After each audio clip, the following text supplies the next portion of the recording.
కృష్ణవేణి రచన గోవిందరాజు సీతాదేవి గారు. ఆంధ్రభూమి 1984లో ప్రచురింపబడింది. బీఎస్సీ పరీక్షలు రాసి ఇంటికొచ్చింది 18 ఏళ్లు నిండిన కృష్ణవేణి. కృష్ణవేణి చామని ఛాయలో అయినా అందంగా హుషారుగా ఉంటుంది. ఏ విషయాన్ని గురించి అయినా స్నేహితులతో చర్చించగలదు. సినిమా పాటలు పాడగలదు. స్టేజ్ ఎక్కి ఉపన్యాసాలు దంచగలదు. అయినా ఇంట్లో తల్లి తండ్రుల మాట కాదనదు. నాయనమ్మ అంటే ప్రాణం. తమ్ముడు రవి అన్న, అన్నగారు గోపాలం అన్న చాలా ఇష్టం. కృష్ణవేణి ఏపుగా ఎదగడం చూసిన నాయనమ్మ ఇక ప్రారంభించింది. నాయనా రంగా, కృష్ణకి పెళ్ళీడు వచ్చేసిందిరా, ఆలస్యం చెయ్యక పెళ్లి కొడుకులను వెదకరా నాయన అంటూ రోజు ఇదే సొద. రంగారావు తల్లి మాట జవదాటని వ్యక్తి. ఆవిడ ఎప్పుడు ఏది చెప్పినా తమ మంచి కోసమే చెప్తుందన్న నమ్మకం ఆయనకి. అంతే, ఆయన ఇంక కూతురికి వరుడిని వెతకడంలో మొలిగిపోయాడు. ఎన్నో చెప్పులు జతలు అరగ్గా చివరికి ఒక వరుడు దొరికాడు. అతని పేరు కృష్ణమోహన్. గవర్నమెంట్ ఉద్యోగి, 1000 రూపాయల జీతం. అందం ఉంది, చదువు ఉంది, మర్యాద ఉంది. ఇంకేం కావాలి? తన కూతురు పక్కన సరైన జోడి. రంగారావు పెళ్లి కొడుకుని చూసి సంతృప్తిపడి తన కూతుర్ని చూసుకునేందుకు రమ్మని పిలిచి వచ్చాడు. వరుడి తల్లిదండ్రులతో సహా వచ్చి కృష్ణవేణిని చూశాడు. నాకు నచ్చింది అని చెప్పి వెళ్ళిపోయాడు. ఈ మాటకు అందరూ మురిసిపోతున్నారు. కానీ కృష్ణవేణి మనసుకి శాంతిగా లేదు. కట్నం ఎంత అడుగుతారో ఏమీ లేని పెళ్లి కొడుకులే ఎగిరి పడుతున్నారు ఈ కాలంలో. మరి ఈయనగారి వ్యవహారం ఎలా ఉంటుందో ఊహకి అందడం లేదు. ఆ విషయాన్ని నొక్కి అడిగింది తండ్రిని. అప్పటికి గాని ఆయన ఆకాశంలోంచి నేల మీదకి దిగలేదు. ఇంకా ఆ విషయం మాట్లాడలేదమ్మా, నేను వెళ్ళి అతని తల్లిదండ్రులతో మాట్లాడొస్తాను అని ప్రయాణమై వెళ్ళిన తండ్రి తిరిగి వచ్చాడు. కానీ ఆయన ముఖం గంభీరంగా ఉండిపోయింది. ఏమైంది నాన్న అడిగింది దగ్గరగా వచ్చి కూర్చుని. అని ఏదో చెప్పబోయిన కూతురి మొహంలోకి పరీక్షగా చూసి ఏదో ఆలోచించి ఆఖరణ అన్నాడు. అబ్బాయి నీకు నచ్చాడు, అతనికి నువ్వు నచ్చావు. ఇంకా మిగతా విషయాలు మేము చూసుకునేవి. నువ్వు ఇవన్నీ పట్టించుకోకు. అదేంటి నాన్న అలా అంటారు? మీ కష్ట సుఖాల్లో భాగం నాకు లేదా? ఉందమ్మా. కానీ ఆయన మాట మింగేశాడు. ఓ 5 నిమిషాల తర్వాత అన్నాడు, వాళ్ళు నేను ఇవ్వలేనంత ఏం అడగలేదు. నిజంగానా? అవునమ్మా. కృష్ణవేణి ముఖం వెలిగిపోయింది. అతను అలా అంటాడని అప్పుడే అనుకున్నాను. అందుకే కాబోలు నాకు చాలా నచ్చాడు. కూతురి ముఖంలోని వెలుగుని చూసిన రంగారావు గారు ఏం చేయడానికి తోచక తల్లితోనూ భార్యతోనూ సమాలోచనలు జరిపాడు. విషయం బయటికి తెలియనివ్వకూడదు అని పకడ్బందీగా ప్లాన్ చేసుకున్నారు. మగ పెళ్లివారు వచ్చి లగ్నాలు పెట్టుకున్నారు. పెళ్లి ఘనంగా జరిగిపోయింది. పెళ్లిలో కృష్ణవేణితో కలిసి చిన్నప్పుడు చదువుకున్న గోవర్ధన్ హుషారుగా పెళ్లి పనులు జోరుగా చేస్తూ అటు ఇటు తిరుగుతూ పెళ్లి కూతుర్ని రకరకాలుగా ఫోటోలు తీస్తూ ఆ తీసేటప్పుడు ఫోజు ఎలా ఇవ్వాలో అభినయించి చూపుతూ 1-2 సార్లు భుజాలు పట్టుకుని సర్ది కూర్చోబెడుతూ ఉన్నది కృష్ణమోహన్ చూశాడు. చిరాకు పడిపోయాడు. ఎవరతను? విసుగ్గా అడిగాడు. కృష్ణవేణి అన్నగారు చెప్పాడు. గోవర్ధన్ మా ఇంట్లో మాతో పాటు పెరిగినవాడు. మా రవికి అతనికి భేదం లేదు. అయినా అతని ముఖం ముట్టముట్టలాడిపోతూనే ఉంది. ఈ విషయం గమనించలేదు కృష్ణవేణి. పెళ్ళి అయి అత్తారింటికి వెళ్ళి తిరిగి వచ్చింది కృష్ణవేణి. కృష్ణమోహన్ కూడా వచ్చాడు. అల్లుడు నడిస్తే అరిగిపోతాడేమో అన్నంత అపురూపంగా చూసుకున్నారు అత్తమామలు. మొదటి రాత్రి గడిచింది. కృష్ణవేణి మనసు తనువు ఆనందంగా, ఆరాధనగా, ఆత్మీయంగా, ఇంకా ఏదో తెలియని మధుర భావనలతో అతనికి అర్పించుకుంది. ఇద్దరూ ఆనంద సాగరంలో ఓలలాడుతూ ఉండగానే 3 రోజులు గడిచిపోయాయి. 3వ రోజు గోవర్ధన్ కుర్చీలో కూర్చున్న కృష్ణవేణికి తను తీసిన ఫోటోలు ఎలా వచ్చాయో చూపిస్తున్నాడు. అవి చూసి ఆనందపడిపోతూ చిన్నపిల్లలాగా కెలకల్లాడుతూ ఉంది. ఇది చూశాడు కృష్ణమోహన్. అంతే, తన చికాకుని అయిష్టాన్ని బయటికి చెప్పేశాడు. అతనికి బుద్ధి ఉండాలి. అది లేనప్పుడు నీకైనా తెలివి ఉండక్కర్లేదా? నాకు ఇలాంటివి నచ్చవు అరిచినట్టే అన్నాడు. కృష్ణవేణి రాయిలా బిగుసిపోయింది. చెడ్డ కోపం వచ్చింది. విసురుగా జవాబు చెప్పబోయింది. అక్కడే ఉన్న అన్నగారు చెల్లెల్ని కళ్ళతోనే వారించాడు. గోవర్ధన్ని అక్కడి నుంచి పంపేశాడు. అయినా కృష్ణమోహన్కి కోపం తగ్గలేదు. ఆ రాత్రి కృష్ణవేణితో మాట్లాడలేదు. కృష్ణవేణికి ఇది చాలా బాధ కలిగించింది. తమ పరిచయం తెలియజెప్పినా ఇదేమిటి? లోపల బాధగానే ఉన్నా తనే అతన్ని పలకరించి ప్రసన్నుణ్ణి చేసుకుంది. కృష్ణమోహన్ 2 రోజులుండి ప్రయాణమైనాడు. ఇల్లు చూసుకునే ఉంచాను. మంచి రోజు చూసి కృష్ణని పంపండి, మామగారికి చెప్పి త్వరగా వచ్చేయి అని భార్యకి చెప్పి రైలు ఎక్కేశాడు. కృష్ణవేణిని మంచి రోజు చూసి ప్రయాణం చేసి పంపారు తల్లిదండ్రులు. మనసు కృష్ణమోహన్ దగ్గరికి ఎప్పుడెప్పుడు వెళ్ళాలని తొందరపడుతున్నా తల్లిదండ్రులను వదిలి వెళ్ళడం బాధగానే అనిపిస్తోంది కృష్ణవేణికి. స్నేహితులందరి దగ్గరికి వెళ్ళి వస్తాను అంటూ సెలవు తీసుకుంటున్నప్పుడు మాటల్లో తెలిసింది తన పెళ్లికి కట్నం ఇచ్చింది 20,000 ఆ 20,000 తండ్రి దగ్గర లేక ఉన్న 1 ఎకరం పొలం అమ్మేశాడని. తల తిరిగిపోయింది కృష్ణవేణికి. ఈ విషయం ముందే నాకెందుకు చెప్పలేదు? నాయనమ్మ మీద విరుచుకుపడింది. చెప్తే ఏం చేయగలవమ్మా? పెళ్ళి వద్దంటావు అంతేగా. ఈ రోజుల్లో ఆ మాత్రం కట్నం కూడా లేకుండా ఎవరు పెళ్లి చేసుకుంటున్నారే పిచ్చిదానా. నాకు ఇలాంటివి నచ్చవు. నచ్చకుంటే నీ కొడుకు తీసుకోకు నవ్వింది నాయనమ్మ. కృష్ణవేణి ఈ బాధను మనసులో దాచుకుని భర్త దగ్గరికి వెళ్ళిపోయింది. కృష్ణమోహన్ రైల్ స్టేషన్కి వచ్చాడు. ఆత్మీయంగా స్వాగతం ఇచ్చాడు. 2 గదుల అద్దె ఇంటికి తీసుకొచ్చాడు. కొత్త కాపురానికి కావాల్సిన సామాన్లు చాలా క్లుప్తంగా ఉంది. ఇల్లెలా ఉంది? తన ధోరణిలో అడిగాడు. బాగుంది. కృష్ణవేణి క్లుప్తంగా జవాబిస్తోందని ఇప్పటికీ గ్రహించాడు. ఏంటి అలా ఉన్నావు? మీ వాళ్ళను వదిలేశానని బెంగ? మాట్లాడు. ఇక్కడ మన ఇద్దరమే. నేను రాజా, నువ్వు రాణివి. ఈ బుల్లి ఇల్లుని ఇద్దరం కలిసి ఒక చిన్న స్వర్గంలా తయారు చేసుకోవాలన్నది నా కల. ఏమంటావు? నాకు అదే. కానీ ఓ విషయం అడుగుతాను. మీరు కట్నం 20,000 తీసుకున్నారట కదూ? ఇది నాకు నచ్చని విషయం తీవ్ర స్వరంతో అంది కృష్ణవేణి. చూడు, అవన్నీ నాకు తెలియవు. తెలిసినా అది మనకి అనవసరం. వదిలే. ఈ మాట నచ్చలేదు కృష్ణవేణికి. మళ్ళా ఇదే విషయం మాట్లాడబోయింది. అతనికి చిరాకు కలిగింది. ఫలితంగా ఇద్దరు కోపంగా భోంచేశారు. 2 రోజుల తర్వాత కృష్ణమోహన్ కోపాన్ని తగ్గించుకొని మామూలు అయిపోయాడు. ఇద్దరూ మామూలుగా ఆనందంగా ఉండసాగారు. సినిమాలు, షికార్లు వగైరా వగైరా క్షణం తీరుబడి లేకుండా రోజులు గడిచిపోతున్నాయి. ఇరుగు పొరుగు వాళ్లతో పరిచయం అయింది కృష్ణవేణికి. పక్కింటి ఆవిడతో మరీ స్నేహం పెరిగింది. రోజులు వేగంగా గడిచిపోతున్నాయి. మీరు కట్నం తీసుకున్నారని అప్పుడప్పుడు దెప్పడం మానలేదు కృష్ణవేణి. 6 నెలలు ఇట్టా గడిచిపోయాయి. కృష్ణమోహన్ కొత్తలోలా ఇంటికి త్వరగా రావడం లేదు. ఉదయం 9 గంటలకు వెళ్ళినవాడు రాత్రి 10 దాటిన తర్వాత కానీ ఇల్లు చేరడం లేదు. ఆదివారాలు కూడా ఏదో పని ఉంది అని త్వరగా భోంచేసి వెళ్ళినవాడు తిరిగి రావడం రాత్రి 10 తర్వాతనే. ఏంటిది? మీరు ఎక్కడికి వెళ్తున్నారు? కృష్ణవేణి చాలాసార్లు అతన్ని నిలదీసి అడిగింది. అతను నవ్వి ఊరుకున్నాడు కానీ జవాబు చెప్పడం లేదు. ఎందుకు కోపగించుకుంటోంది, సాధిస్తోంది. ఏం చేసినా జవాబు చెప్పడమే లేదు. కానీ అతను ఎందువలనో అలసిపోతున్నట్టు కనిపిస్తున్నాడు. ఇదివరకులాగా ఫ్రీగా డబ్బులు ఖర్చు చేయడం లేదు. కృష్ణ పొదుపుగా వాడు డబ్బు అంటున్నాడు. నువ్వు ఏదైనా ఉద్యోగం చేయకూడదు అన్నాడు ఓసారి. నేను ఉద్యోగం ఎందుకు చేయాలి? నిలదీసింది భర్తని. ఎందుకంటే ఏం చెప్పను? ఎలా చెప్పను కృష్ణ? డబ్బు అనే 2 అక్షరాల మీద ఈ ప్రపంచం నడుస్తోంది. మన అభిప్రాయాలకు అనుగుణంగా నడుచుకోవడానికి కూడా డబ్బు అవసరం చాలా ఉంది. ఇందుకే మళ్ళీ మళ్ళీ చెప్తున్నాను, నువ్వు ఏదో ఒక ఉద్యోగం చేసుకో. ఈ సాధింపు భరించలేక కృష్ణవేణి స్నేహితులని సలహా అడిగింది. గోవర్ధన్కి ఉత్తరం రాసింది. అతను వెంటనే జవాబు రాశాడు. కృష్ణ, అతను చెప్పినట్టు చెయ్యి. ఏదో ఒక ఉద్యోగం వెతుక్కో. అతను ఏ ఇబ్బంది వల్ల నేను నా పని చేయమన్నాడో గ్రహించి అర్థం చేసుకో. 20,000 కట్నం ఇచ్చి కృష్ణమోహన్ని పెళ్లాడినా నేనెందుకు ఉద్యోగం చెయ్యాలి అని కదూ నీ ప్రశ్న? కట్నం తీసుకునేవాడిని చేసుకోకూడదు అనే ఉద్దేశం నీకుంటే ఆ మాట మీద నిలబడాలి. కానీ పెళ్ళైన తర్వాత ఆ విషయం పట్టుకుని పోట్లాడే అమ్మాయిలంటే నాకు తగని చికాకు. ఇలాంటి అమ్మాయిలు చాలామందే ఉన్నారు మన ఆంధ్రదేశంలో. ఇవ్వడం వారి తప్పు కాదన్నట్లు మాట్లాడడం ఎంత బుద్ధి లేని మాటో వారికెందుకు తెలియదు? వాళ్ళందరిలానే నువ్వు ప్రవర్తిస్తున్నందుకు నాకు చాలా బాధగా ఉంది. కట్నాలు ఇవ్వడం పుచ్చుకోవడం సదాచారమా దురాచారమా అన్నది వేరే ప్రశ్న. చూడు కృష్ణ, జీవితం చాలా విలువైంది. దాన్ని పాడు చేసుకోకు. నీ ఇల్లుని శాంతి నిలయంగా ఉంచుకో. నీ క్షేమం తెలుపుతూ ఉండు. కృష్ణమోహన్ గారు కులాసా అని తలుస్తాను. ఇప్పటికి ఇంతే సంగతులు. సెలవు. గోవర్ధన్. కృష్ణవేణికి ఉత్తరంలోని విషయం తలకెక్కింది. ఇంకా ఉద్యోగం ప్రయత్నం ప్రారంభించింది. ఒకళ్ళిద్దరు స్నేహితుల సహకారంతో అన్వేషణ ప్రారంభించి చివరికి ఒక ఇంగ్లీష్ మీడియం స్కూల్లో టీచర్గా ఉద్యోగం సంపాదించగలిగింది.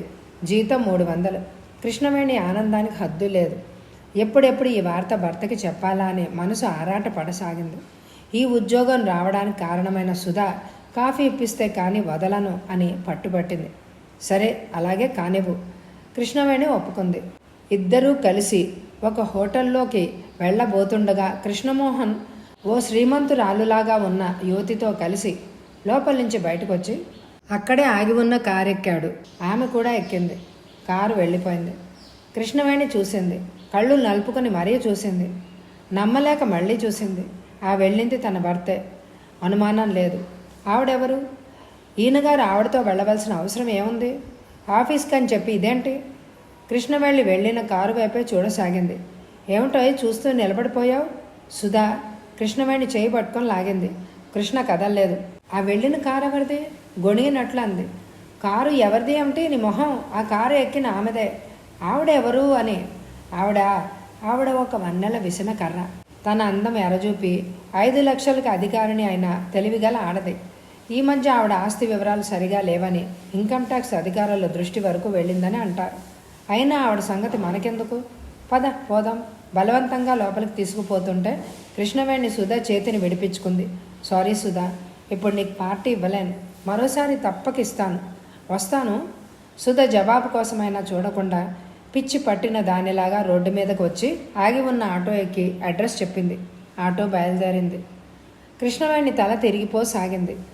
ఆవేశం, కసి, కోపం, అసహ్యంతో ఊగిపోసాగింది. క్షణం తీరుబడి లేనట్టుగా నటిస్తూ ఈ మధ్యన ఆడుతున్న నాటకం మీద ఎంత మోసం, ఎంత దగ, ఎంత నీచం! చిచి, ఇలాంటి వ్యక్తిన నేను పెళ్ళాడింది. ఇంత నీచుడిగా నా సర్వస్వం ధారపోసింది. ప్రాణం కంటే ఎక్కువగా ప్రేమించింది.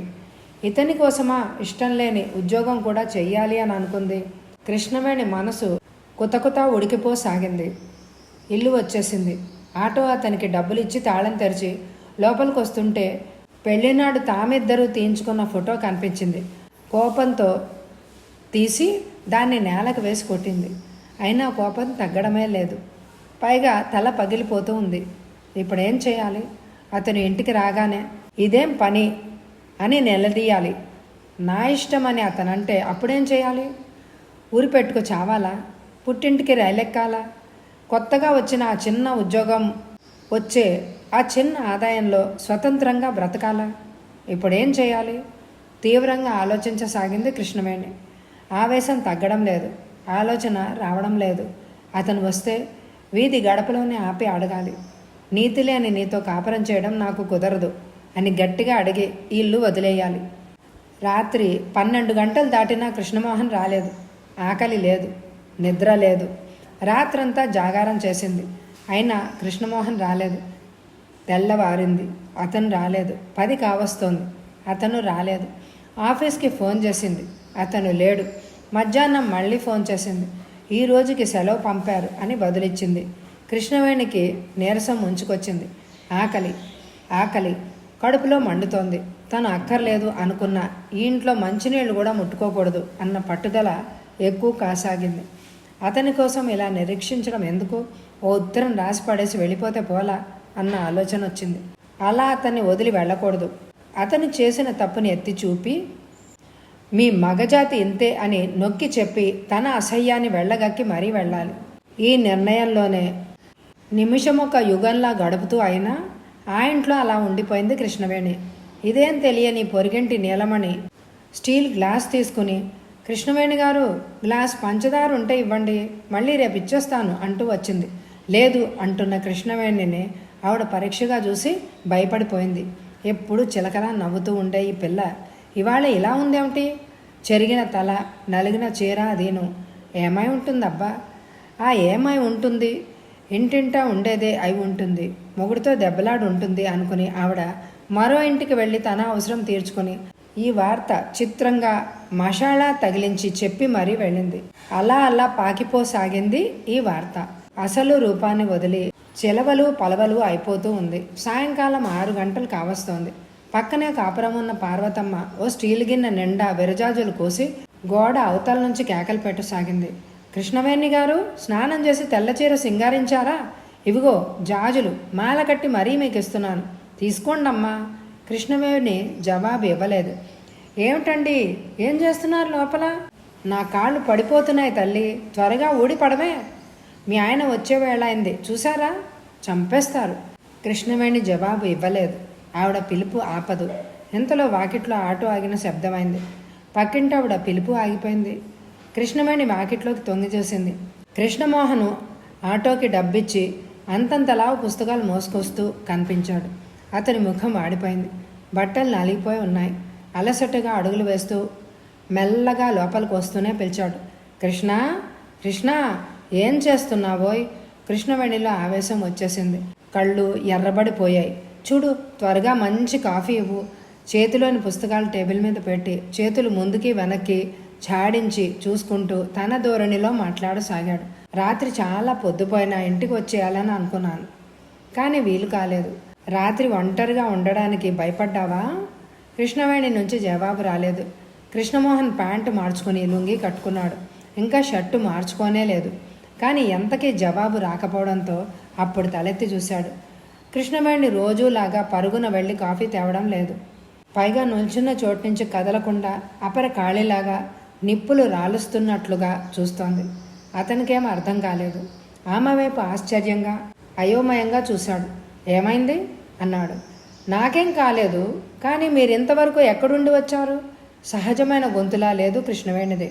విభ్రాంతిగా చూస్తూ అంతలోనే అన్నాడు. రాత్రి రానందుక ఈ కోపం? అతని పెదవుల మీద సన్నటి నవ్వుతెర. కృష్ణవేణి జవాబు ఇవ్వలేదు, కానీ కళ్ళు ప్రశ్నిస్తూనే ఉన్నాయి. పని ఉండి ఉండిపోయాను. ఏం పని? ముందు కాఫీ ఇవ్వు, తర్వాత చెప్తాను. మీకు వంట మనిషిని కాదు. కృష్ణ, ఆ పిలుపుతో పిలవద్దు. ఎందుకని? మీకు ఆ అర్హత పోయింది. మీరు ఎక్కడ ఏం చేస్తున్నారో నాకు తెలుసు. తెలుసా? అరే, ఎలా తెలుసు? స్వయంగా కళ్ళతో చూశాను కనుక సాక్ష్యం అక్కర్లేదు. చూసావా? ఏం చూసావు? అతను ఆశ్చర్యంగా ప్రశ్నించాడు. ఏం చూడాలో అదే చూశాను, కానీ ఒక్క మాట. చూడండి, మనిషికి అన్నిటికీ మించి నీతి కావాలి. దీన్ని మర్చిపోయారు మీరు. ఎందుకు మర్చిపోయారు అని ప్రశ్నిస్తున్నాను. కృష్ణమోహన్కి ఈ మాటలు వెంటనే అర్థం కాలేదు. అతని మనసు మరేవో భావాలతో మునిగి ఉంది. ఒక్క క్షణం తర్వాత కానీ కృష్ణవేణి విసురు అతని మనసుకి తగలలేదు. తగిలిన తర్వాత అరక్షణం తెల్లబోయినట్లు అయ్యాడు. ఏమిటి నీ అర్థం లేని మాటలు? సూటిగా చెప్పు.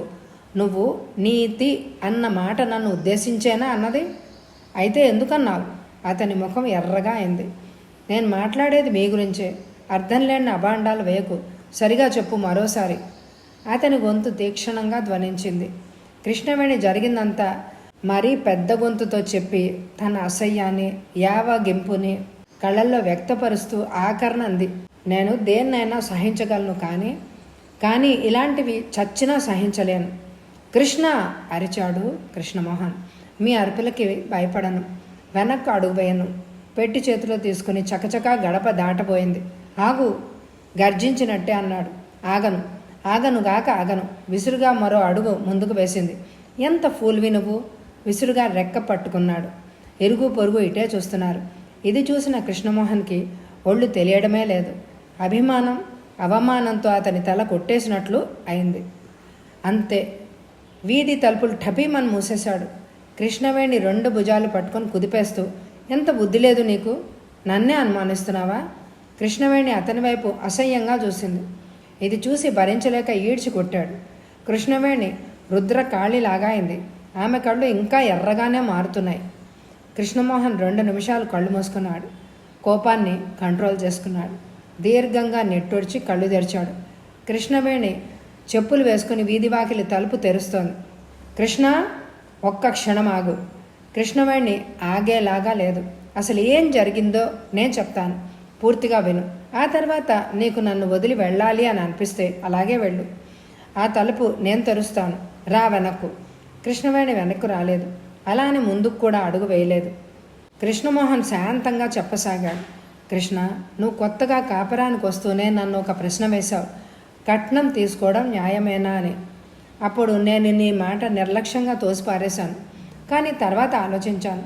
పెళ్ళైన ఎన్ని సంవత్సరాలు గడిచినా ఈ విషయం జీవితంలో అప్పుడప్పుడు కలతలకి కారణం అవుతూనే ఉంటుంది.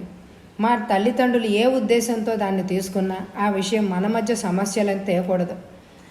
అయితే జరిగిపోయిన విషయాన్ని ఎలా పరిష్కరించడం అని చాలా ఆలోచించాను. నాకు ఒక ఉపాయం తట్టింది. అది ఏమిటంటే, మా వాళ్ళు తీసుకున్న డబ్బుని కొంతగా మీ నాన్నకి ఇచ్చేస్తే సరిపోతుందని. ఎందుకు నేను నా జీతంలో కొంత పొదుపు చేయాలని ప్రయత్నించాను. నా జీతంలో ఎక్కువగా మిగల్చలేకనే నిన్ను ఏదైనా ఉద్యోగం చేసుకోమని చెప్పాను. నేను సాయంకాలం 6 తర్వాత 2-3 గంటలు ఒక శ్రీమంతులకి లెక్కలు చూసే పనిని కుదుర్చుకున్నాను. ఆ శ్రీమంతురాలే రాధికాదేవి. ఆవిడ జీవితం ఎలాంటిదైనా దానితో నాకు పని లేదు. నా పనికి ఆవిడ ప్రతిఫలం ఇస్తానంది. ఇంతకు మించి నాకు ఆవిడతో సంబంధం లేదు. ఆవిడతో కలిసి కనిపించినందుకే నువ్వు నన్ను అపార్థం చేసుకున్నావని అర్థమైంది నాకు. కృష్ణ, చూడు, ఒక బలహీనత ఉన్న వ్యక్తిలో మరే మంచి ఉండదని అనుకోవడం మూర్ఖత్వం. కృష్ణవేణికి కృష్ణమోహన్ చెప్పే మాటలు వినిపిస్తూనే ఉన్నాయి. కానీ మనసు పనిచేయడం లేదు. అది నిజమా కల? నిన్న జరిగింది నిజమా? ఇవాళ జరుగుతున్నది నిజమా? ఏది నమ్మాలి, ఏది నమ్మకూడదు? కృష్ణవేణి తల గిర్రున తిరిగిపోతూ ఉంది. నిన్నటి నుంచి మనసులో జరుగుతున్న సంగ్రామం తాలూకు భావాల నుంచి తేరుకోలేకుండా ఉంది. నీకింకా నమ్మకం కలగడం లేదా కృష్ణ? అయితే చూడు, ఇదిగో మొదటిసారిగా మీ నాన్నకి పంపిన 500 రూపాయలు మనీ ఆర్డర్ రసీదు అంటూ ఆ రసీదు కృష్ణవేణి మీదకి విసిరి నీరసంగా అన్నాడు. నేను అనుకున్నది ఒకటి, జరిగింది మరొకటి. ఈ మొదటి రసీదు అందగానే దీన్ని తెచ్చి నీకు చూపి ఆశ్చర్యపరచాలని అనుకున్నందుకు బాగా శాస్తి జరిగింది. ఇంతకు మించి నేను చెప్పవలసింది లేదు. కృష్ణవేణి తండ్రి సంతకంతో వచ్చిన ఆ రసీదును చూస్తూ అలా ఉండిపోయింది చాలాసేపు. ఆమె మనసులో తుఫాను శాంతించింది. తల తిప్పి భర్త వైపు చూసింది. కృష్ణమోహన్ వాలు కుర్చీలో వాలి కళ్ళ మీద చేతులు ఉంచుకొని ఉండిపోయాడు. కృష్ణవేణి కళ్ళల్లో గిర్రున నీళ్లు తిరిగాయి. నీళ్లు నిండిన కళ్ళతోనే కృష్ణమోహన్ వైపు చూడసాగింది. ఎంత మంచివాడు! నాయనమ్మ పెళ్లిలో అన్నమాట గుర్తుకు వచ్చింది. తను క్రితం జన్మల్లో బంగారపు పూలతో పూజ చేసిందా? కథ సమాప్తం. ఈ కథ మీ అందరికీ నచ్చితే తప్పకుండా లైక్ చేయండి, అందరికీ షేర్ చేయండి. అలాగే ఈ టెక్స్ట్ స్క్రోలింగ్లో ఏమైనా తప్పులు వస్తే తప్పకుండా క్షమించవలసిందిగా కోరుకుంటున్నాను. Thank you very much my dear friends.